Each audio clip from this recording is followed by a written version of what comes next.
Hi guys.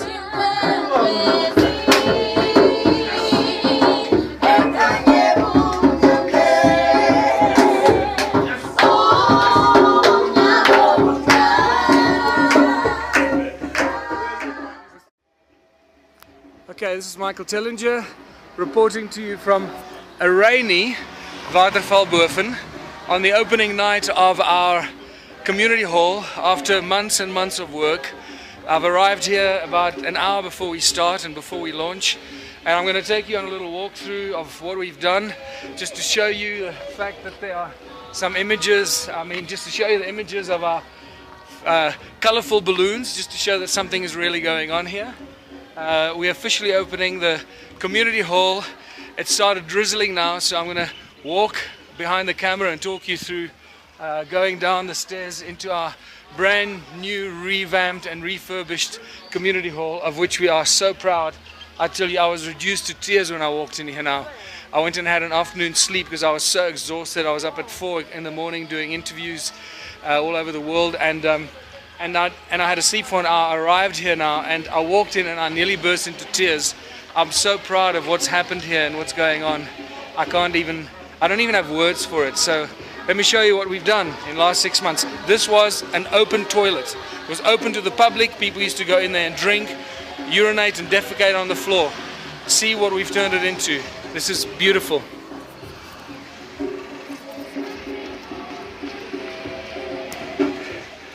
This is Arno.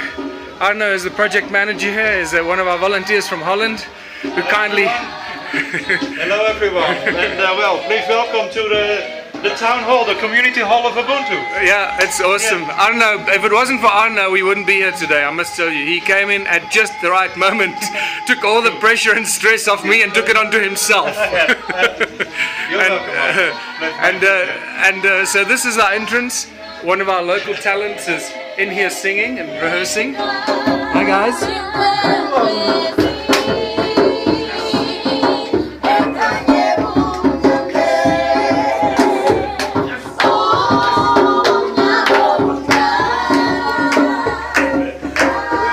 We'll see you guys on stage later. And let me walk you through our hall and what's happened. Tabo, may I enter, sir?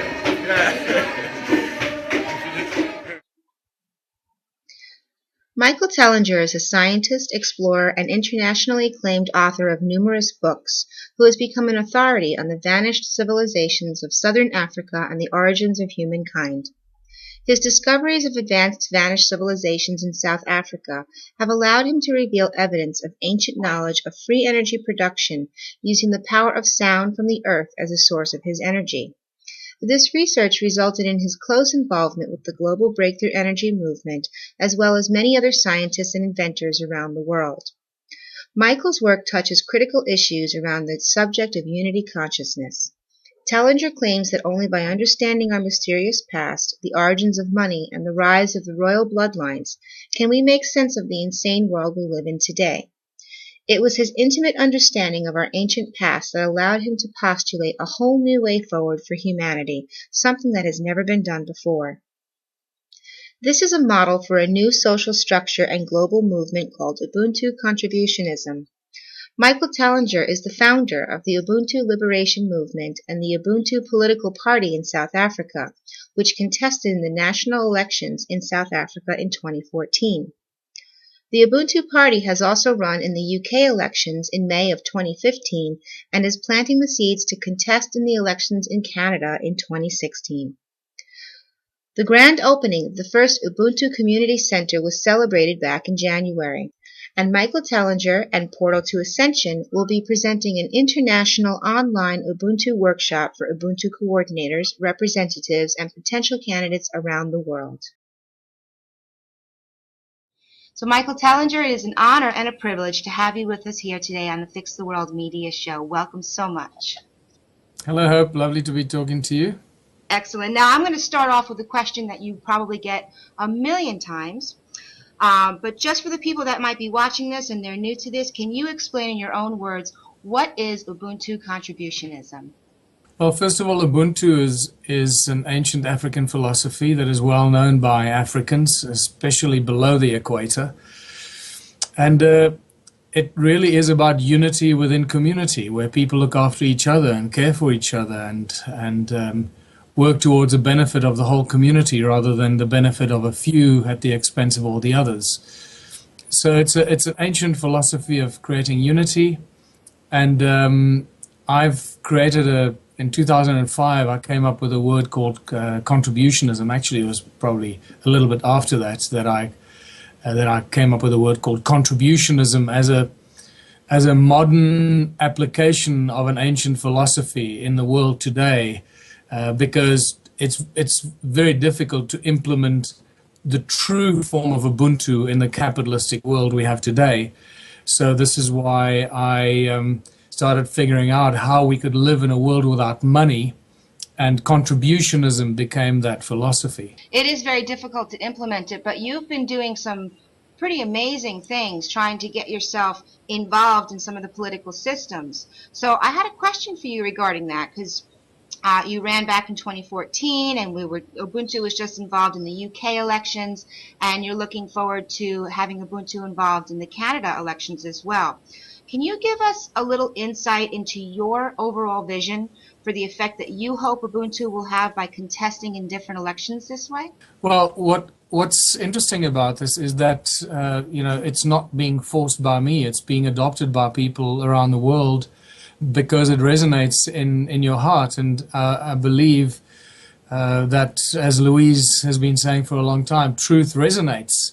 And once people hear the truth, it doesn't let go of you. It holds you, and it keeps bringing you back. And I think once people hear the simple message of the ancient philosophy of Ubuntu and how we could bring it back into our lives and into our societies and into our communities, and turn our communities into communities of abundance where money is no longer necessary, people resonate with it and they take it on and they start looking at implementing in their own communities. And what became obvious is that as much as we like to implement this in our communities at grassroots levels and building it up from the ground up, something needs to happen at the top level as well.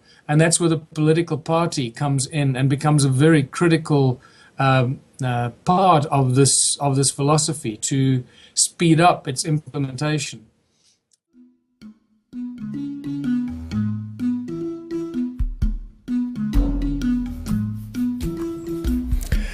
Hello, this is Michael Tellinger, and today is a really big day.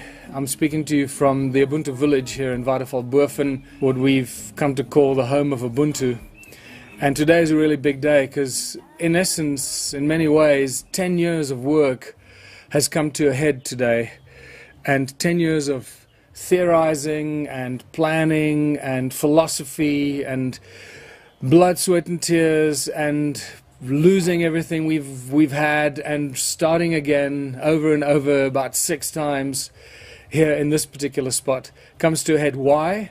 Because today is the day that we are opening the heart of the Ubuntu community, or the first planned model contributionist community, because this is where over the past 3 or 4 years we've started putting the philosophy into the community and start to share it with the community, the people of Waterfallboven and the township Mgwenya.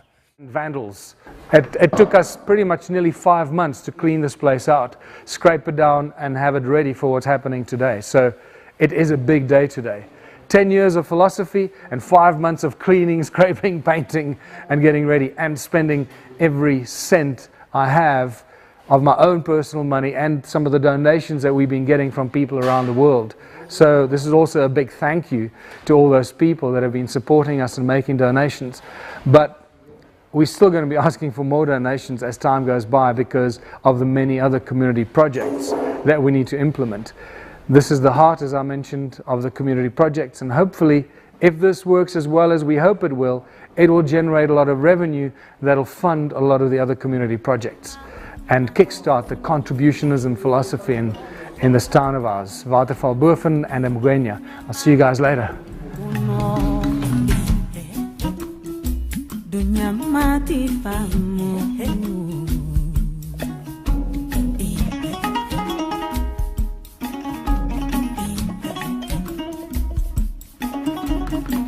Yeah, but I told you earlier, my legal advisor in Johannesburg told me yesterday, he found out that there's, I speak under correction, either 42 or 48,000 rand per month allocated to this venue to maintain and upkeep. Yeah, no, we must just carry on. We must do what's right for the people. But they'll come knocking eventually, no? Who knows? Maybe they won't. Maybe they're too scared. I don't know. Because the thing is, the moment they come knocking, and if they've done their research and they know who I am, they know I'm not going to take it lying down. And I'll have a lot of people from the community backing me up. We'll expose their criminal actions. And it's not just going to be, it could be criminal activity, going to jail for stealing money.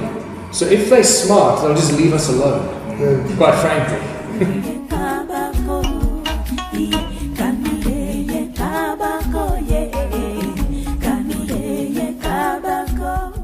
Touch a little bit on alternative energy and free energy, if you don't mind, because I've heard you say, I know, I get the look, right? Weird things happen when you enter this field. I've heard you say in some of your speeches, if you have a free energy device, give it away for free, right? Because humanity needs that. Now, so you're speaking to a family that has done just that, right? And we've been through. It's been interesting because we haven't heard of anybody who's done something quite like this, to just give it away for free, give it to humanity and see what humanity does with it. So it's in co-development. We've had ups and downs. We've had people frustrated because they wanted to buy it or buy us out or own it in some way, and they couldn't figure out how to do that because it was already in the public domain and you can't patent it. So there's been a very interesting road when it comes to giving it away for free. And it's free energy, but I have to say that the device isn't free. Building these devices can be very expensive. Shipping them, getting people together. If you don't have the skills yourself to build one, then you have to pay somebody with those skills in the world that we're in right now. So my question, as a project manager, when you're trying to bring pieces together and you have to buy parts, you have to pay for shipping, and you have to pay for labor. How could the Ubuntu contribution philosophy apply to some of these practical, basic project management aspects, like building a device together? How would you pay for shipping? How would you pay for parts? How could that work out when we get to the other side of learning how to use Ubuntu in our lives? Okay, this is really important. This is, I think, where my personal philosophy and the current Ubuntu contributionism philosophy on alternative energy devices is very different from most other people. And I'm a strong, I oppose the creation of a small energy device that can be used by people in their individual homes. That is not my intention, because I've come to the conclusion that the global collective consciousness is not ready to embrace that. And it might sound really arrogant to some people, but let me explain why I say this.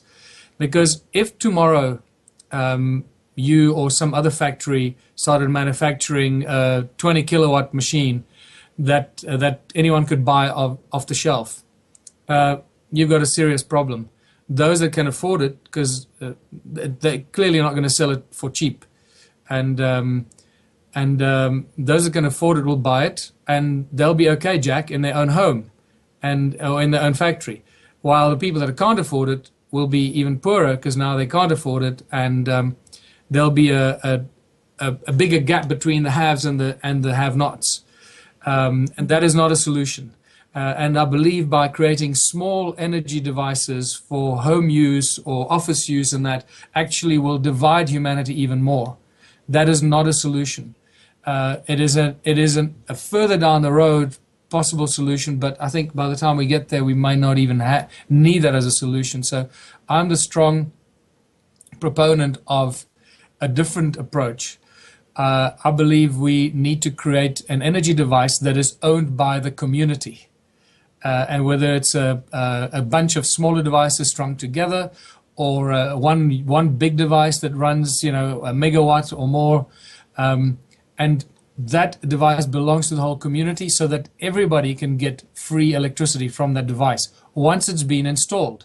So the community works together to collectively put the funds together to install that technology, whether it's into the river, whatever it is, whether it's new exotic technology, the QEG, whatever it is that they can get the free electricity from. Once it's been paid for and installed, if it's a basic thing as a hydro turbine system, and that's really what we are now promoting through our election campaigns for next year's local municipal elections. We're promoting the fact that we're going to give our towns, our 4 towns, free electricity, not by weird fancy technology, by simply putting hydro turbines into the rivers in each and every town. Okay? And then we, the people, pay for it, and we run it and manage it. It's our electricity. Everybody gets free electricity. Everybody benefits equally. But in return for that free electricity, everybody has to contribute their 3 hours a week towards one of the community projects. So you use the electricity to unite the people and not to divide the people. Now you're creating a community of abundance beyond your wildest imagination, because everybody is happy. They got free electricity. They can do things they couldn't do before. They don't have to be cold in winter and hot in summer. They can cook, they can read, they can study at night, they can do what they want. They love you for this. They feel part of the community because they're no longer marginalized. Some have electricity. The people with money have. They didn't have before. Now everybody is equal on that front. And now you also have a labor force of all the people that benefit from that electricity. In our town, that'll be about 3,000 people. So suddenly you got 3 times, it's 9,000 hours of labor a week. I mean, you just do the maths. That is, the amount of stuff you will create for your community is unimaginable.